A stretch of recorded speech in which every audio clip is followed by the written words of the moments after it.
seems like automakers are always at war. We've had pony car wars and truck wars and rebate wars, but now there's something new: chrome wars. Yeah, it may sound like a Star Wars movie, but the super-shined Lincoln Navigator is all too real. This war heated up after Cadillac brought out its new chrome-encrusted version of the Escalade. Its sparkling style was well received, which undoubtedly motivated Ford to chrome out its own full-size luxury SUV, and people are taking notice. After all, with this much chrome, it's hard to look away. It's everywhere. It's on the handles, it's on the roof rails, the windows, the mirrors, the door panels, the exhaust pipe, the taillights, the 20-inch wheels, and if you haven't noticed by now, there's a humongous chrome grille which nearly covers the entire face of the car. So hands down, in terms of sheer glitter, the Navigator is king. Whether the design works or not, we're not so sure. Inside, the Navigator is a little more subdued and features genuine wood trim with satin nickel accents, plush leather upholstery, and a retro gauge cluster. Overall, it's a nice looking package with decent materials, though some of the switches and storage compartments looked and felt a bit cheap.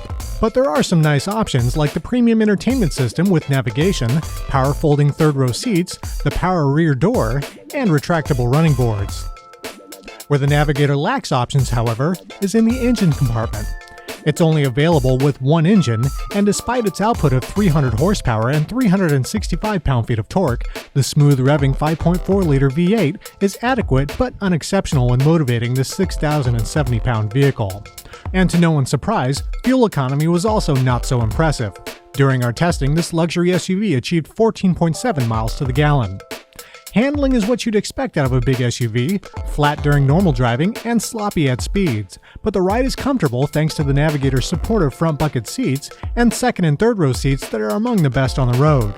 Couple that with a great entertainment system and plenty of storage, the big Lincoln is a delight on a road trip.